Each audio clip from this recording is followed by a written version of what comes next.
Today we're going to review the discipline flowchart for students with disabilities. It might be really beneficial for you to stop this video now and download and print off or have available somehow the discipline flowchart document that you'll find in your files in D2L. So it's very important that you have that piece. So now I would recommend pausing this, going and getting it, and then starting it back up. So now we're going to look at some key issues or key points or identifiers in the discipline flowchart. If you look at this, you see that you have a red diamond. A red diamond means a decision point. At this point, you will be making a decision yes or no, or you need more information. If you need more information, you'll see the yellow areas. The yellow areas mean a clarification, help you understand things better. And then the blue areas means this is where you're going to need to take an action. So now that you understand the logistics of the discipline flowchart, let's move forward. Some definitions. First of all, a student with a disability. Now in this situation, it's a student that has been identified with a disability and has a current IEP in place. So that is the ground floor where the rubber meets the road definition. However, there might be some times where these protections cover individuals under Section 504, or they cover individuals that are in the pipeline for an assessment. If they're in the pipeline for the assessment, then pretty much you're going to have to do this process in identifying issues with disciplinary problems for a student that is in that process of being assessed. So that's very important to remember. Now, days of removal is the next one. What does a day of removal mean? It can mean anywhere from 10 minutes to half a day to a full day. If the student is disciplined and removed from their instructional setting for a time that is significant, 10 minutes or more or whatever, then that is considered a day of removal, and you would count it as one day. It doesn't mean a whole day. It means they're removed from their instructional placement. And that's very important, especially when we're counting days. The next thing is change of placement. Now this is a very, very, very important concept, and we will walk through it a little bit more thoroughly in just a minute. But a change of placement means multiple things, and so we'll get to that in just a moment. So you have a student with a disability who violates a code of conduct, and the consequence involves day of removal from the current educational setting. There's the student. Now, school personnel in making these disciplinary decisions are going to need to be able to take a case-by-case determination. We're not going to see a blanket situation or this is the way it has to be done. For these students with disabilities and IEPs, they have unique needs and unique circumstances and must be addressed through case-by-case situations. So we cannot just say that automatically 45 school days removal to the discipline AEP is a standard practice. Take it case by case. So let's move forward. So the question comes up. Here's where we're having to make a decision. Does the disciplinary consequence constitute a change of placement? We're going to say no or yes. Or do we need more information? Let's say we need more information about what change of placement means. So let's look at these. Basically, you can say change of placement is the removal of the student is for more than 10 consecutive school days in one piece. So that's 10 consecutive school days. Some additional pieces, you saw the R, is that the child is subjected to a series of removals that constitute a pattern because the series of removals total more than 10 school days in a year. So it's cumulative. So the series can be cumulative. So between your 10th day and your 11th day of removal, we'll see later on some specific things have to happen. So that's important. So 10 cumulative days is a change of placement. So that's why it's important to count days. Also, the child's behavior is substantially similar to the child's behavior in previous incidents that resulted in a series of removal. And of such additional factors such as the length of each removal, the total amount of time the child is removed, and the proximity of the removals to one another must be taken into consideration. But it's really important to understand that if once a student has 10 cumulative school days of removal, there are certain things by law that must occur, and we'll talk about those a little bit further. Now, there is a Texas clarification.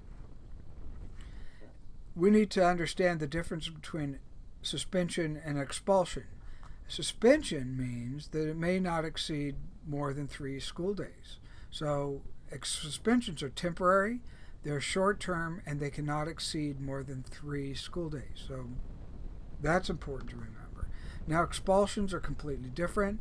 Usually it's for the remainder of the semester, the remainder of the school year, etc., and that depends on the hearing officer at the school, the disciplinary hearing officer, about this. So let's go back to our decision point. Does the disciplinary consequence constitute a change of placement? So we're going to say no, it doesn't. So this one, a smaller amount of time has happened, 2 or 3 days. So now the next decision question we have: do the days of removal total more than 10 cumulative days? So let's say it does not. Let's move forward.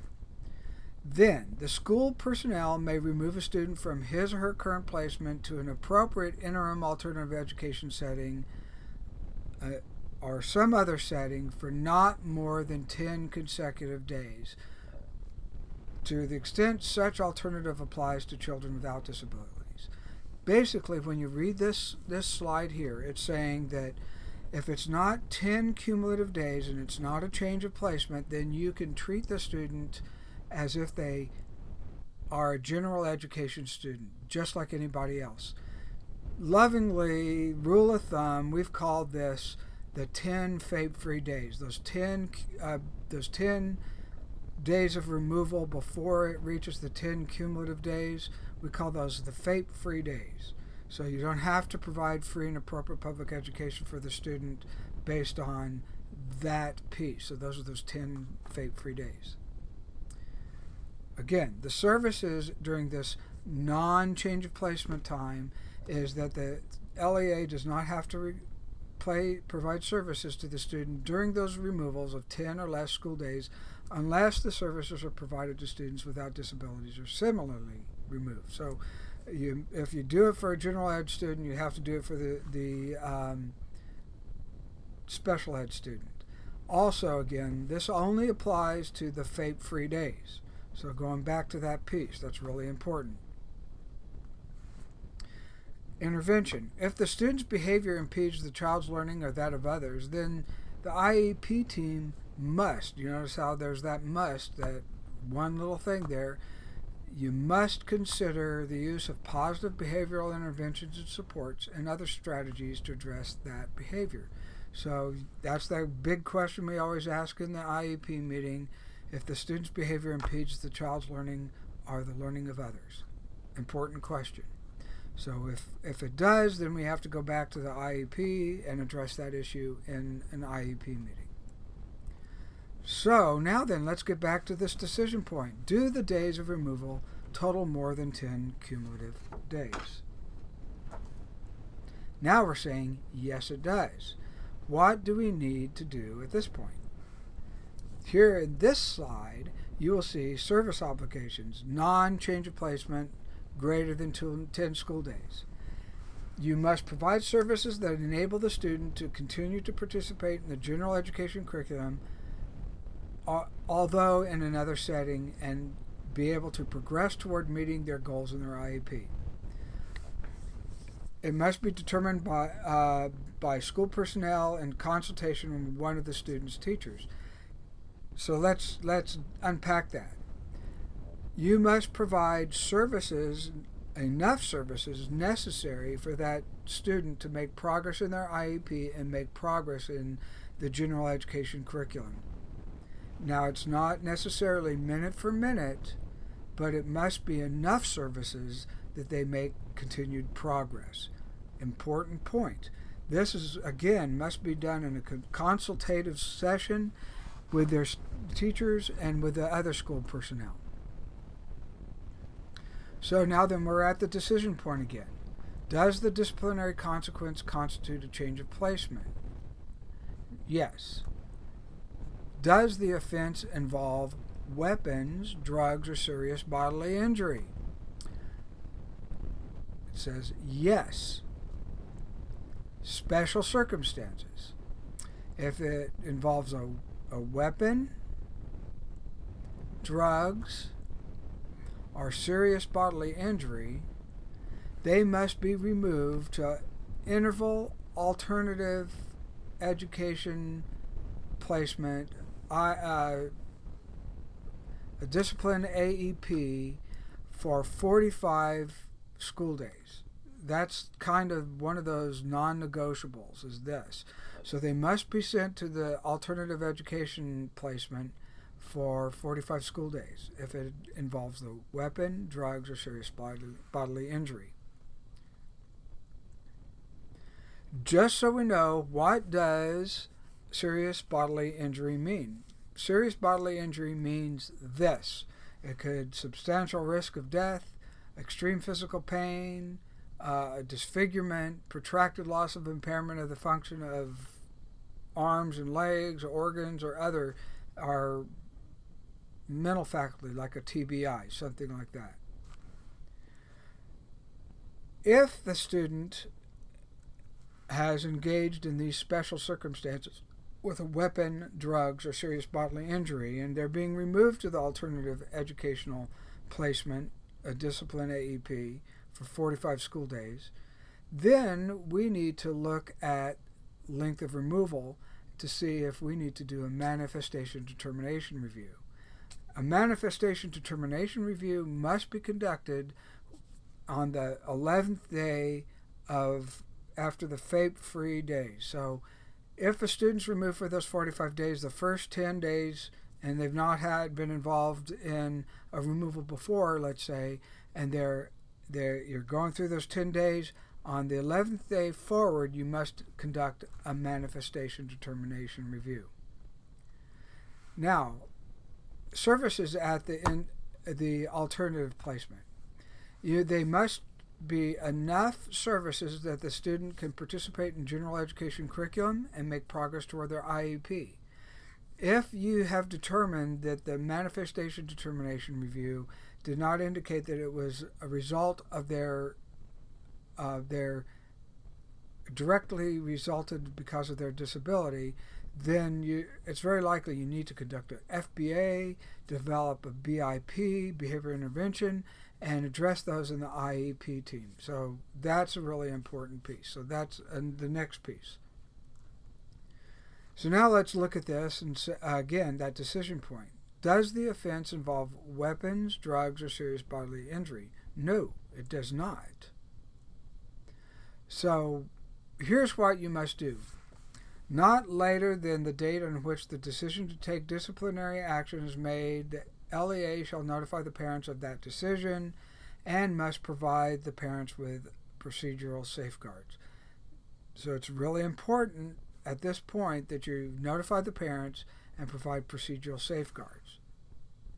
If it is 10 school days and it's a change of placement, then you must conduct a manifestation determination. When within 10 school days of the decision to change placement, so on the 11th, it would best to be sooner is better in this situation. So you must conduct it as soon as possible, but within 10 school days of the decision to change placement. Must be conducted by the LEA, and the required members of the ARD committee need to be there, the IEP team, and that's, again, let's reiterate, the parents, a general ed teacher of the child, a special education teacher, the principal, administrative person, and someone to interpret assessment results.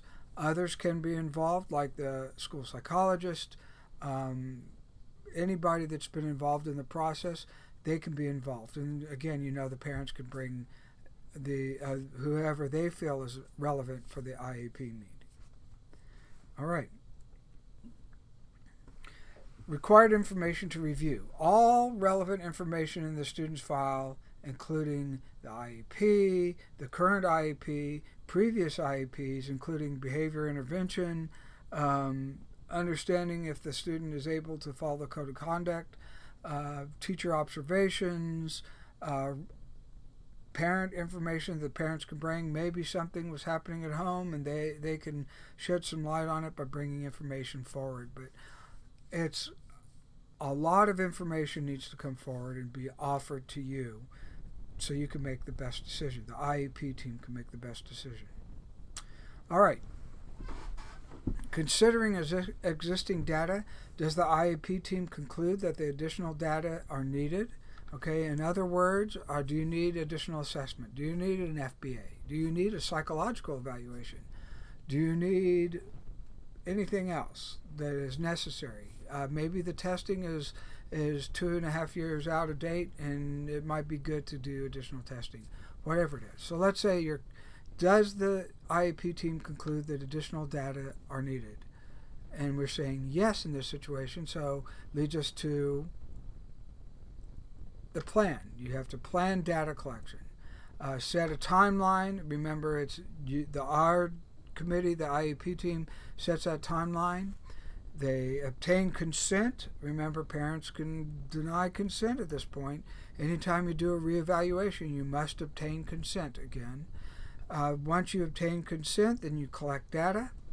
Once you've collected the data, it's time to reconvene the meeting and address the standards. All right. The old law, we're really not going to go over the old law because it's been gone for quite some time. We're going to look at the current manifestation determination review standards, the newer law, IDEA 2004. Who knows what they're going to do when they reauthorize IDEA in the future, but this is what we have now. So let's take a look at the MDR standards. Standard 1. Was the conduct in question caused by or have a direct and substantial relationship to the child's disability? Standard 1. Standard 2. Was the conduct in question a direct result of the LEA's failure to implement the IEP? So here's some questions to consider on Standard 1. Has a student followed the school rules in the past? Are they now not following the school rules? What's gone on between then and now? What features of a disability has a student exhibited in the past? And in what situations can students control their behavior? Are there other factors to explain the misconduct?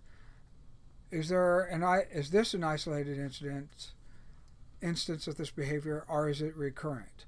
Was the behavior premeditated? Are there any new data available to shed doubt on the accuracy of the disability conditions? Would similarly situated students without disabilities in like circumstance react in a similar manner? So those are some questions to consider in Standard 1. Standards to consider for Standard 2. Is the student making educational progress? Have the services been provided consistent with the IEP? Did all the services providers have access to the IEP? Were the services implemented within a reasonable time? If there were inconsistencies in the implementation of the IEP, did they have a direct impact on the behavior in question? So, assuming that all the student's unacceptable behavior is related to the disability is no more logical or reasonable than assuming that everything that a student does that is acceptable is related to the disability.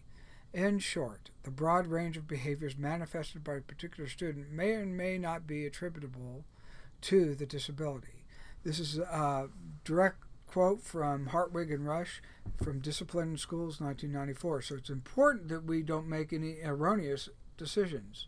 And so we go back to the questions. Was there a direct relationship to the disability? Did the disability cause that? That must be, if it's a yes there, then it will be, and you must answer, then it will be a manifestation of the disability.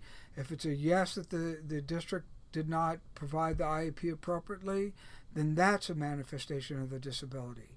And then there are some things that we must do if we have determined that it is a manifestation of their disability. So let's look at this. Is the behavior a manifestation of the student's disability? So we need some clarification. Let's look at what the clarification is. If the LEA parent and relevant team members of the IEP team determine that either standard is applicable for the child, the conduct shall be determined to be a manifestation of the child's disability. So that's, again, if you answer yes, it is related to the disability, either they didn't provide the service or it was directly related to the child's disability, then you have specific things that you need to look at. If no, if it's not a manifestation of the disability, relevant disciplinary procedures applicable to children without disabilities may be applied to the child in the same manner for the same duration in which the procedures would be applied to children without disabilities, except FAPE, although it may be provided in an interval alternative education setting, i.e. AES. You must, in other words, regardless if it's a manifestation or not, you must provide enough services for the child to make progress in their IEP and make progress in the access to the general education curriculum. Important pieces. In an interval alternative education setting, these are some things that you're going to have to ensure for that student. What services are you going to provide? How can they make progress toward their IEP? FBA, if necessary. Behavioral intervention, if necessary. IEP determines the IEP team determines the interval alternative education setting. That's a very important term. Not the principal, not the assistant superintendent, but the IEP determines what the placement is.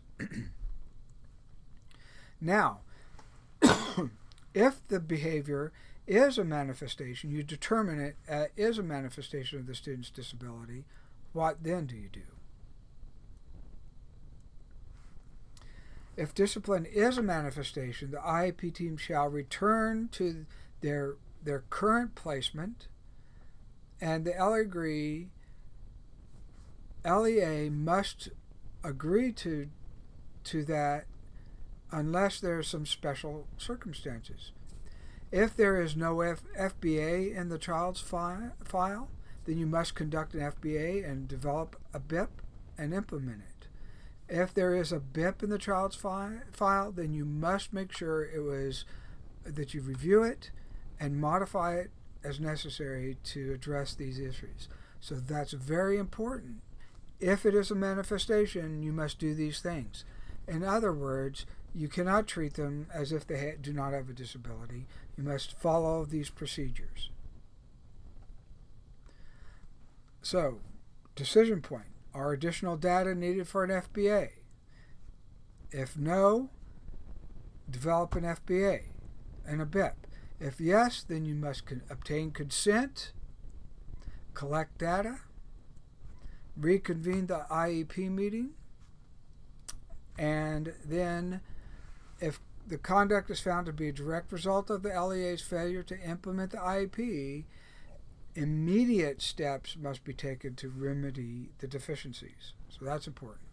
If the conduct involved drugs, weapons, or serious bodily injury, the student may, you notice there's a may, be removed for a period of up to 45 school days. This is not a must, this is a may, and then again, this is based on the unique needs and the unique issues and circumstances surrounding this student. So very important to remember that. May, not must. So additional issues. So if behavior is a manifestation, it does change educational placement for disciplinary purposes. I mean, if it doesn't, then what can we do? We could do these following things. I would really recommend to follow the IEP. I think it'd be a great idea, personally. I think it'd be a great idea that you develop a process for this particular student. What happens if the parents appeal? Placement during appeals. This is really important. If the parents appeal, the child shall remain there in the IEA in the interval alternative educational placement, depending on the decision of the hearing officer, until the expiration of the time period, whichever comes first. So unless the parent and LEA agree otherwise. So it goes back to the interval alternative education setting. So that's where they go. What is basis of knowledge? The parent of the child has expressed concern in writing to supervisory or administrative personnel of the appropriate educational agency or teacher of the child. So if they, in writing, contact you as the diagnostician, the teacher, the principal, or even TEA, then that is basis of knowledge. Again, basis of knowledge, the parent has requested an evaluation of the child. The teacher of the child or other personnel of the LEA has expressed specific concerns about the pattern of the behaviors and the behaviors of the child. That's basis of knowledge. So it's pretty broad. So you guys need to really take consideration of all who would be considered to be keepers of that basis of knowledge. Some exceptions to the rule, which there's always exceptions. If what happens if the parent did not allow an evaluation? You go through that, maybe take the parent to file due process on the parent to get a override of the consent for an evaluation, which that you could do that as a district. What happens if parents have refused services? Well, you can't override that. You're going to have to try to negotiate and work with the parents to get them to agree to appropriate services. It may be because if they disagree and they withdraw their consent for placement, then the student's treated just like a general education student. That's important to remember.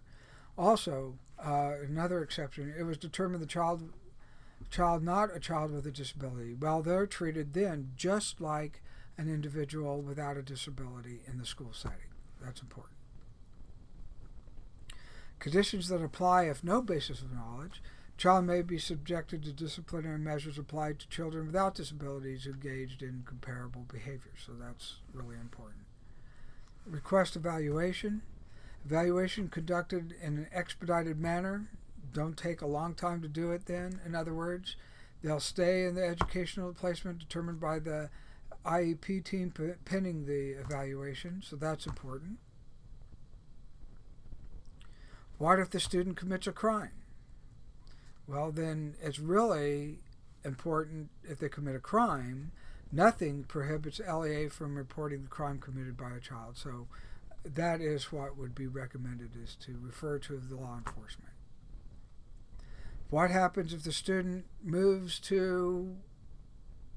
has committed a crime somewhere else, or they're moved to another district? Then you share and transmit those records to those appropriate people, disciplinary records, etc. So y'all living in, working in co-ops, it's okay to share records with different districts. If once a child moved from one place to the next, you can share those records. You don't have to have parent consent to share those records because it's within the same agency. How is Section 504 different from the idea in the Manifestation Determination Review? under Section 504, if they possess or use illegal drugs or alcohol at school, you don't have an MDR. You just follow the regular discipline procedures, but you got to provide accommodations necessary.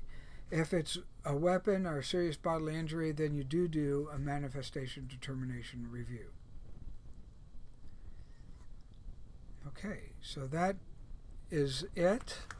I hope that this has shed some light on the discipline flow chart and will help you understand how to discipline children with disabilities in the future. Thank you very much for your time.